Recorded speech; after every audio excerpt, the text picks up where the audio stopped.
Hello and welcome back to Good Game Nation, where we bring you all things TCG. My name is Preston. I'm here with Zach. Say hello. What up, what up, what up? This is a Doffy deck profile brought to you by Zach. He's been playing it at locals now that we have the game here in the US, and he's just going to run through his deck list and then we'll talk about those tournaments. Tell me what you've been playing. Yeah. So I've been playing Doffy.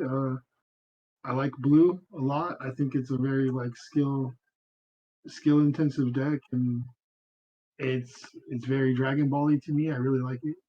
Um, as mentioned, I've been doing pretty well at locals. We're undefeated so far. We 12 matches throughout three tournaments, 4 rounds each. 11-0-1. The tie was with Sam. Um, I edged him out on breakers. Uh, the matchups, go through them really quickly. I've played a lot of law. I played at least two law every tournament. I've played one kid every tournament, and then it was either a blue or a red, whether it was Luffy or a Doflamingo. And one of the tournaments I played an Odin. But so within that, like when now this is it. If you don't know what Doffy does, Doffy is for 2 Dawn. When you attack, you can pay 1 Dawn, so it's a grand total of three. To reveal the top card of your deck. If it is a 7 Warlords trait with a cost of 4 or less, you may play it. So that's basically you play cards off the top of your deck, and you generate a pretty heavy hand advantage to be able to defend your life fairly easy. And eventually you just kind of overwhelm your opponent through board presence. Without further ado, we can get into the list. So for the 1 drops, we play 3 of the Law Blocker. You Most people think you can play 4. I don't disagree. You could play 4. I don't like it because it gets answered a lot, in my opinion, and also doesn't have combo power. And I've been on this show time and time again, and I've mentioned if it doesn't have combo power, I'm hesitant, but you need to have it for the aggro matchups. The other 1 drop we play is 4 Perona. Um, Perona is super important in the deck. Basically, it's the turn one you want to always see this, whether you're going first or second. You look at the top 5 cards of your deck on play, rearrange them in any order, top or bottom of your deck. It's very important. It's how you get your play started. You basically stack the deck to where the card on top is what you want to draw. The following card is the card you want to play through your leader skill on the next turn. We'll go through some examples after that. So that's it for the 1 drops. We play 4 2 drops. We play 4 Alvitas. Basically, we play this for the 2K counter, specifically for the 2K counter. But in the mirror match, this can come up to stunt your opponent from like playing Centauro or a card that like that where they're just going to waste value. So we play 4 of those. Then we play 4 of the bread and the butter. We play 4 Dofies, right? Um, this card is a blocker. It is also a peep 5, so it looks at the top 5 and rearranges them however you would like to the top or the bottom of the deck. He's also a 7 Warlords, so you can play him off of your leader skill. The next card is 3 Boa Hancocks. These are 7 Warlords. It's a 4 drop, 5K, Dawn 1. If you have 5 or less cards in your hand when attacking or blocking, draw 1 card. This card is such a beat stick. People don't respect it, and they just start swinging 6K, 6K, 6K, and just drawing a card over and over again. And then they have to run into it. You can also play this off the top of your deck. That's like the freest thing possible for you. This card's really good. Then we play 2 blocker Pacifista, 3 vanilla Pacifista, and 4 Kuma. So Kuma is a 7 Warlord that you can play off the top of your deck. He's also a blocker. He's 4 drop. He's 5K. He threatens. He's just a generically good card. We play a lower Pacifista count because we don't play Centauro. We play cards off the top of our deck. So basically, we play the Kuma, and the card that we would want to draw would be the Pacifista. So I would put Pacifista on top, Kuma on the second card, swing with my leader effect, which is essentially Centauro. So 7K, always attempting to deal the damage, play this card, knowing that I have Pacifista in my hand. So when they do kill this, I get to resummon a body and just continue to generate the pressure that way. Moving on, we play 4 Mihawks. Um, this card is also a 7 Warlords. You can play it off the top of your deck. It's a 2K counter.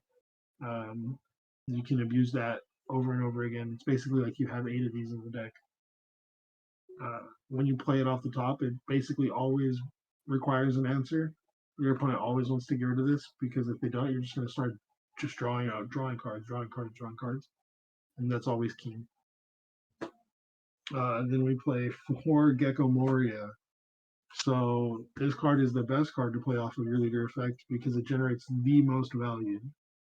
You play a card for free from your leader, probably deal a damage because you're 7K, and add back a card. You can add back the Mihawk, you can add back the majority of all of the cards we listed prior to this.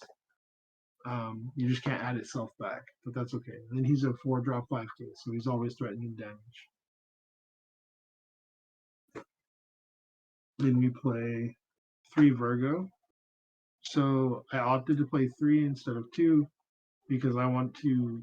I basically play a turn down, so I don't really want to play this on 5 energy. I want to play this on 7 energy or 6 energy. I don't really want to ever tap out to play it, but it isn't answerable by King. It's only answerable by 9-drop Kaido and Mihawk and Doffy. So this card against almost every other deck is very like, powerful. It sticks. It's a 7K, which is the magic number. It also has counter power. Excuse me. So the next card we play 2 of these law promos.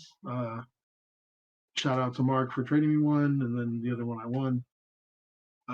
Basically, this card says purple is a winnable matchup, actually favorable one in my opinion.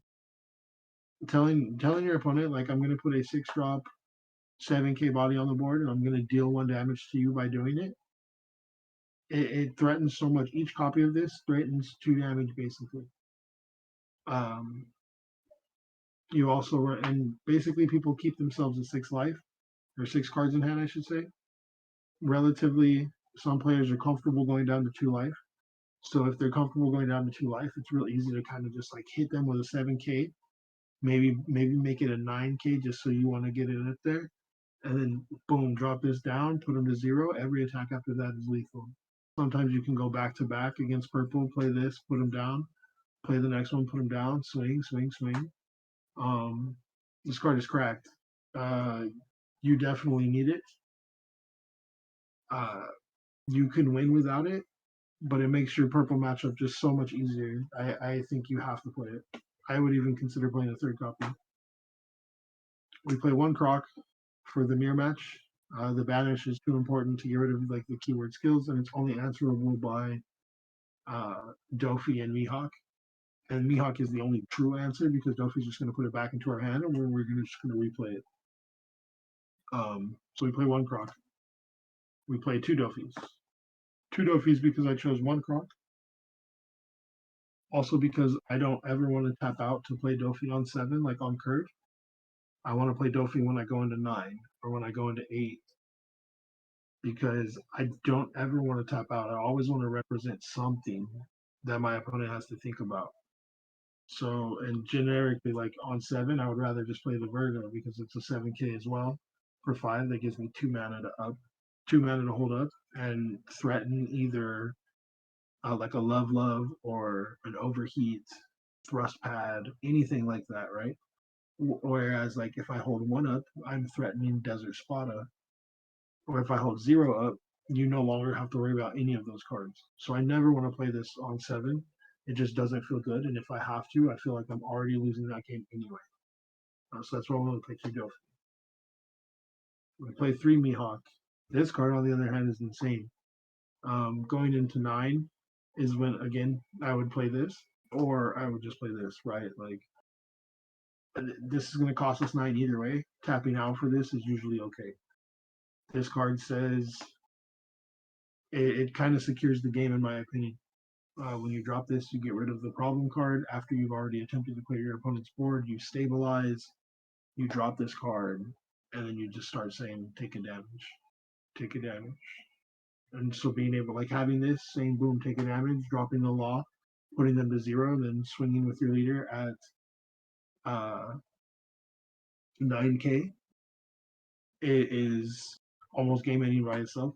So we play 3. We also, the low counts in the deck are super justifiable because we go top 5 and we can organize our deck by what we want to draw, what we don't want to draw. Um, so three of those. And then the only event cards that we play in the deck are 4 Desert Spottas. This is probably the card that you can start to toy with and start to maybe like cut one for something else. Um, the only reason we play this card is for the 2K peep. So like if we miss the Corona or we miss a Doffy, we miss an early peep, we want to be able to like still peep. So defending, keeping ourselves alive, and then peeping to set up our next turns is the only reason why we play this card. Every now and then the trigger comes up if you can remember what the cards are on the top of your deck, and you're like, oh man, I would actually want to draw that right now. You can go ahead and choose to trigger this, but usually you're just going to add it back to your hand because the 2K plus is just always solid. Um, but that's the list. Uh, Nothing I would really change. There's the mirror match feels you feel vulnerable. I guess the blue mirror feels vulnerable. It's a very grindy matchup. It's a very uh, did you have it kind of matchup where everything else feels like super winnable or super like there's just points where you turn the corner and then the game is over. Um, yeah, that's pretty much it. That's kind of all I have to say for the deck. The deck's been performing really well. I might try to find room for a third law. I might try to find room for a card that answers the mirror match, or you might just have to play Alvida on 2, and or like on 1 if you go second, and try to just say I dare you to play Tomorrow. Because if they tap for Tomorrow, we're just gonna swing for damage with Alvida, push the Tomorrow back to hand, and then swing with our leader.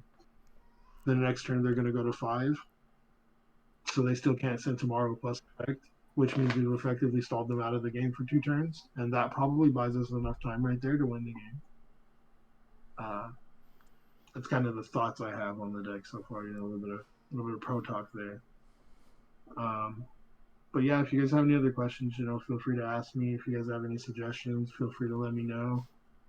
The next deck I think I'm going to start working on is Blue Purple Croc. Sam got me to pick the leader up, so we'll see.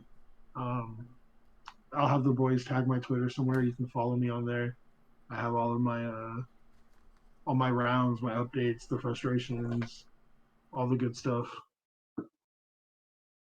And yeah, if you guys like this, comment, like, subscribe. I'm sure we'll get Sam's list up here too. Uh, and hopefully, we're just going to keep bringing you some more content and keep moving on from here. Deuces. Yeah, absolutely. Thanks for coming by and sharing the list. Congrats on 3 tournament dubs in the first week. Can't wait to see the next few deck lists and get them out to the people so that they can start rolling their locals as well as you are. So good insights on the matchups. And like he said before, if you like this video, give us a thumbs up. If you want to get more One Piece TCG content, hit that subscribe and ring the bell. And until next time, deuces. Have a good one. Bye.